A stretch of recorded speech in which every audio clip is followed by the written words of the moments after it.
Hello everyone, welcome to our another blog. অনেক তো হলো ডেইলি ব্লগ, অনেক হলো ঘোরাঘুরি ব্লগ, কিন্তু রান্নার ব্লগ হচ্ছে দেওয়াই হয় না। তো ভাবলাম আজকে আমার চ্যানেলে আমি একটা রান্নার ব্লগ শেয়ার করি আপনাদের সাথে। আর রোস্ট কিন্তু আমরা সবাই কম বেশি পছন্দ করি। বাসায় যদি কখনো কোনো গেস্ট আসে, আমরা চেষ্টা করি রোস্ট, পোলাও এগুলো হচ্ছে সামনে রাখার, বিশেষ করে বাচ্চাদের জন্য। তো আজকে ভাবলাম খুব ইজি প্রসেসে কিভাবে রোস্ট রান্না করা যায় সেটাই আপনাদের সাথে শেয়ার করব। তো ওয়েলকাম জানাচ্ছি আরও একবার। আজকে হচ্ছে আমি এখানে 3টার মতো সোনালী মুরগি নিয়ে এসেছি। একদম ড্রেসিং করে হচ্ছে ওরাই পিস করে দিয়েছিল। দোকান থেকে বললেই হয় যে রোস্টের পিস হবে, তো ওরা হচ্ছে ওইভাবে সুন্দরভাবে পিস করে দেয়, বাসায় এনে আর ঝামেলা করতে হয় না। তো আমি মুরগিগুলোকে হচ্ছে খুব ভালোভাবে ধুয়ে নিয়েছি 2-3 বারের মতো। তারপর হচ্ছে আমি যেটা করছি, এখানে হচ্ছে পানিটা শুকানোর পরে কিছু লবণ মেখে নিচ্ছি। আর আমি আজকে রোস্টে কোনো ধরনের হলুদ ইউজ করব না, শুধুমাত্র লবণ দিয়ে এটা একটু ম্যারিনেট করে রাখবো 10 মিনিটের জন্য। আর এটা কিন্তু কোনোভাবেই 10 মিনিটের বেশি রেস্টে রাখা যাবে না, তাহলে হচ্ছে চিকেনটা থেকে পানি বের হয়ে আসবে। তো লবণটা খুব ভালোভাবে মাখানোর পরে এটা আমি 10 মিনিটের জন্য রেস্টে রেখে দেব। মুরগির পিসগুলো আমি 10 মিনিটের জন্য লবণ দিয়ে ম্যারিনেট করে রেস্টে রেখে দিয়েছি। আর এইদিকে হচ্ছে আমি চুলায় ফ্রাই প্যান বসিয়ে খুব ভালোভাবে গরম করে এর মধ্যে হচ্ছে সয়াবিন তেল নিয়ে দিচ্ছি। আপনারা চাইলে এটা ডুবো তেলেও ভাজতে পারেন, আমি ডুবো তেলে ভাজবো না, অল্প অল্প তেলেই হচ্ছে এটা আমি ভাজবো একটু লাল লাল করে। তো এখানে হচ্ছে আমি 3 পিস করে হচ্ছে মুরগির মাংস দিয়ে ভেজে নিচ্ছি। আর যেহেতু হলুদ ইউজ করবো না, যার জন্য আমাকে একটু টাইম নিয়ে এই মুরগির পিসগুলো ভাজতে হবে। এপিট ওপিট করে টোটাল 6 মিনিটের মতো আমি মুরগির মাংসগুলো হচ্ছে ঢেকে কুক করব, যাতে করে হচ্ছে একটু সিদ্ধ হয়। আর প্রথমেই বলেছি যেহেতু হলুদ দেব না, যার জন্য হচ্ছে আমাকে একটু লাল লাল করে ভাজতে হবে, যাতে রান্নার পরে কালারটা সুন্দর আসে। তো 3 মিনিটের মতো হচ্ছে এপাশ ভেজে আমি উল্টে দিচ্ছি, আবার হচ্ছে এপাশ 3 মিনিটের মতো ভাজবো। আর অবশ্যই চেষ্টা করবেন এই মুরগিটা ফ্রাই করার সময় ঢাকনা দিয়ে ঢেকে তারপর ভাজার, এতে করে হচ্ছে তেলটা ছিটে উঠবে না আর আপনার চুলাটাও হচ্ছে পরিষ্কার থাকবে।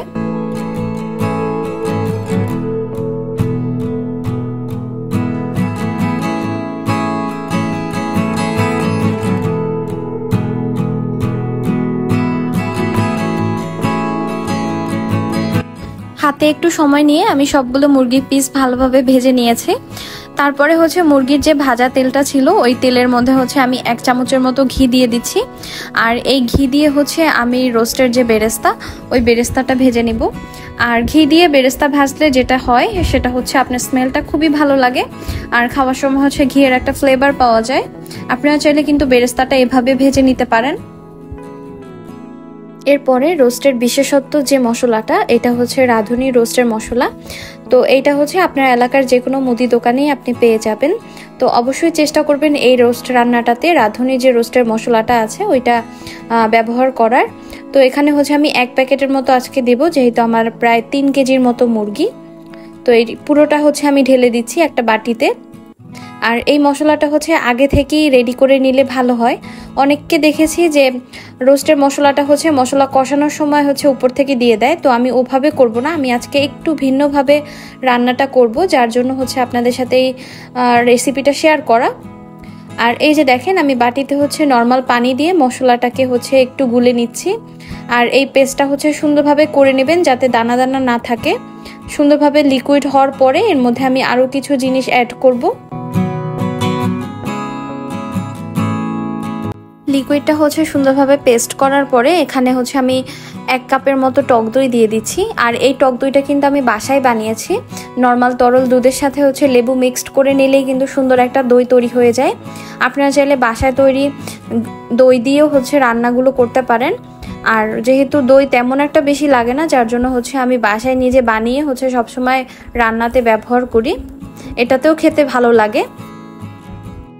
এরপর আমি রোস্ট রান্না করার জন্য একটা কড়াই হচ্ছে চুলায় বসিয়ে এর মধ্যে হচ্ছে পরিমাণ মতো তেল দিয়ে তেলটা গরম করে তারপর হচ্ছে এর মধ্যে আমি পেঁয়াজ দিয়ে দিচ্ছি। আর পেঁয়াজগুলো ভাজার সাথে সাথে হচ্ছে আমি কিছু মশলা এখানে দিয়ে দিচ্ছি, একদমই অল্প পরিমাণে দেব, যেহেতু আমি রোস্ট রান্নার জন্য অলরেডি রোস্টের একটা মশলা ইউজ করব, যার জন্য 2টা এলাচ আর হচ্ছে একটা দারচিনি আমি জাস্ট একটু ভেঙে এই পেঁয়াজের সাথে ভেজে নিচ্ছি, যাতে করে সুন্দর একটা ফ্লেভার আসবে।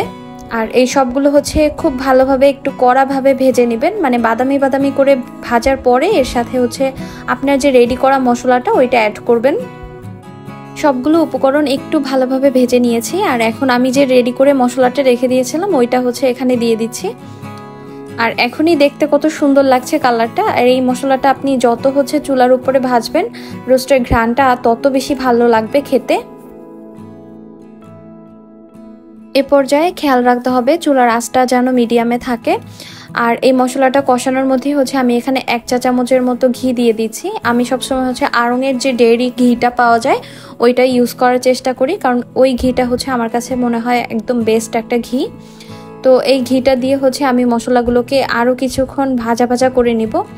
আর অবশ্যই চুলার আঁচ বেশি বাড়ানো যাবে না, তাহলে মশলার ঘ্রাণটা হচ্ছে কাঁচাই থেকে যাবে, আবার পুড়েও যাবে। তো এটা কিন্তু আপনাকে খুব সাবধানতার সাথে করতে হবে। আর এখানে হচ্ছে আমি দিয়ে দিচ্ছি 3 চামচের মতো পেঁয়াজের পেস্ট। পেঁয়াজ কুচি আর পেঁয়াজ পেস্ট দুইটা দিলেই হচ্ছে রোস্টটা খেতে বেশি ভালো লাগে, মানে যেহেতু রোস্টে গ্রেভি না হলে হচ্ছে ভাত খাওয়া যায় না। তো যার জন্য পেঁয়াজের পেস্টটা একটু আমি বেশি পরিমাণে ইউজ করেছি, প্রায় আধা কাপের মতো। মশলাটাকে কিছুক্ষণ ভালোভাবে কষিয়ে নিয়েছি। তারপর আমি এখানে দিয়ে দিচ্ছি 1 চা চামচের মতো রসুন পেস্ট আর 1 চা চামচ আদা পেস্ট। আমি কিন্তু চাইলে সবগুলো মশলা একবারেও দিয়ে দিতে পারতাম, কিন্তু আমি হচ্ছে মশলাটাকে একটু ভালোভাবে কষিয়ে তারপর হচ্ছে একটা একটা করে অ্যাড করছি। আপনারা একটু খেয়াল করলেই বুঝতে পারবেন। আর এরপরে হচ্ছে আমি দিয়ে দিব আধা চামচের মতো লাল মরিচের গুঁড়া। এইটা একদমই অপশনাল, আপনারা চাইলে দিতে পারেন, না দিলেও কোনো প্রবলেম নেই। আপনারা চাইলে কাঁচামরিচ দিয়েও রোস্টটা বানাতে পারেন, কিন্তু আমাদের কাছে একটু খেতে ভালো লাগে, যার জন্য হচ্ছে আমরা রাঁধুনি যে লাল মরিচের গুঁড়াটা আছে ওইটা একটু দিয়েছি। তারপরে দিয়ে দিব টমেটো সস। আর এই টমেটো সসটা কিন্তু অবশ্যই আপনাকে রোস্ট রান্নার সময় দিতে হবে। আর এখন হচ্ছে সব কিছু আমি খুব ভালোভাবে আরও কিছুক্ষণ কষিয়ে নিব। আর এই মশলা কষানোর উপরেই কিন্তু ডিপেন্ড করে আপনার রোস্টের স্বাদটা কেমন হবে। আপনি যত ভালোভাবে মশলাটা কষিয়ে নেবেন তত হচ্ছে আপনার রোস্ট খেতে ভালো লাগবে, মানে স্বাদ দ্বিগুণ বেড়ে যাবে। আর এই কাজটা কিন্তু আপনাকে হাতে সময় রেখে করতে হবে, একদমই তাড়াহুড়া করলে চলবে না। এরপর আমি এই মশলার সাথে অ্যাড করছি 1 কাপের মতো তরল দুধ আর হচ্ছে প্রায় আধা কাপের মতো বাদাম পেস্ট। আমি বাদামটা একটু বেশি পরিমাণে দিয়েছি। আর আপনি কিন্তু চাইলে এখানে যে কোনো ধরনের বাদাম পেস্ট ইউজ করতে পারেন। আর বাদাম আর দুধ এই দুইটা জিনিস দিলে কিন্তু রোস্ট আরও বেশি ভালো লাগে খেতে। আর এই দুইটা জিনিস ছাড়া তো রোস্ট হবেই না। তো এখন হচ্ছে সব কিছু আরও কিছুক্ষণ আমি কষিয়ে নিব। মানে এই রোস্টটা রান্না করতে আমার কিন্তু বেশ ভালোই সময় লেগেছে, কারণ এই মশলাটাই হচ্ছে রেডি করতে একটু বেশি সময় লাগে। এরপরে হচ্ছে মুরগির মাংসটা দিয়ে দিলেই হয়। তারপর হচ্ছে আমি আরও কিছুটা পরিমাণে তরল দুধ এখানে দিয়ে দিচ্ছি। যেহেতু আমার মুরগির পরিমাণটা একটু বেশি, যার জন্য আমি 2-3 বারের মতো হচ্ছে তরল দুধটা অ্যাড করেছি, যাতে হচ্ছে গ্রেভিটা একটু পাতলা হয়। এরপরে দিয়ে দিচ্ছি রান্নার সবথেকে বিশেষ একটা উপকরণ, যেটা ছাড়া রান্নার স্বাদ একদমই বিস্বাদ হয়ে যায়, সেটা হচ্ছে লবণ। তো পরিমাণ মতো লবণ এখানে দিয়ে দিচ্ছি। চাইলে এটা আমি প্রথমেও দিতে পারতাম। তো লবণ দেওয়ার পরে হচ্ছে আমি এই মশলাটাকে আরও কিছুক্ষণ ভালোভাবে কষাবো। কষানোর পরে হচ্ছে মুরগির মাংসগুলো দিয়ে দিব।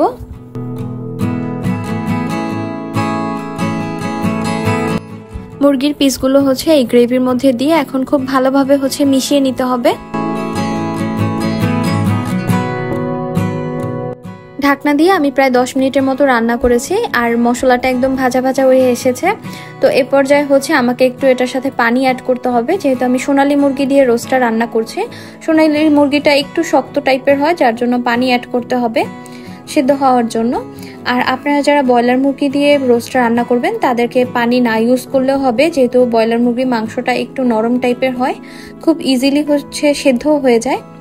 তো আমি এখানে হচ্ছে প্রায় 4 কাপের মতো পানি দিয়ে দিচ্ছি, যাতে মুরগিগুলো খুব ভালোভাবে সিদ্ধ হয় আর মশলাটাও ভেতরে ভালোভাবে ঢোকে।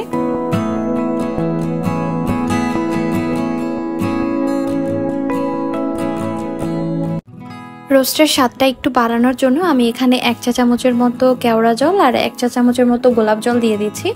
এটা হচ্ছে একদম বিয়েবাড়ির যে রোস্টের ঘ্রাণটা পাওয়া যায় ঠিক ওভাবে হচ্ছে একটা ঘ্রাণ আসে, মানে একটা শাহী রোস্টের ফ্লেভার দিবে, যার জন্য এই দুইটা জিনিস আপনারা চাইলে অ্যাড করতে পারেন।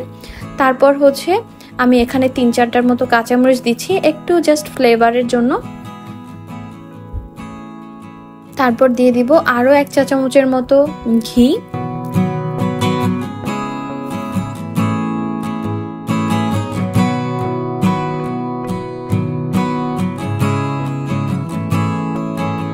প্রথমেই দেখিয়েছিলাম যে বেরেস্তা ভেজে রেখেছি ঘি দিয়ে, তো ওই ভাজা বেরেস্তাটা এখানে দিয়ে দিচ্ছি। এটাতে হচ্ছে স্বাদটা আরেকটু বেড়ে যায়, আর যখন আমি এটা পরিবেশন করব তখন হচ্ছে আরেকটুখানি বেরেস্তা আমি উপর থেকে দিয়ে দিব জাস্ট ডেকোরেশনের জন্য। আর এই তো আমার রোস্ট কিন্তু একদম রেডি। আর আপনারা কতটুকু দেখে বুঝতে পারছেন আমি জানি না, একদম হচ্ছে বিয়েবাড়ির রোস্টের মতো হয়েছিল খেতে, একটা শাহি ফ্লেভার দিচ্ছিল। আর বাসা সবাই তো খুব প্রশংসা করেছে এই রোস্টের মশলাটা আপনি যত ভালোভাবে রেডি করে নিতে পারবেন, মানে যতটা প্রপার হবে আপনার রোস্ট রান্না কিন্তু ততই ভালো হবে। আর এভাবে চাইলে একদিন রোস্ট রান্না করে দেখতে পারেন, অবশ্যই সবাই প্রশংসা করবে আর সবার কাছে খেতেও ভালো লাগবে। তো এই ছিল আজকের রোস্ট রান্না করার একটা রেসিপি ব্লগ। আপনাদের কেমন লাগলো অবশ্যই কিন্তু কমেন্ট করে জানাবেন। নেক্সট আরও সুন্দর ব্লগ দেখার জন্য আমাদের চ্যানেলটা চাইলে সাবস্ক্রাইব করতে পারেন। আজকের মতো বিদায় নিচ্ছি, সবাই ভালো থাকুন, সুস্থ থাকুন, জেমস অ্যান্ড লিয়াস লাইফস্টাইলের সাথেই থাকুন। Have a good day.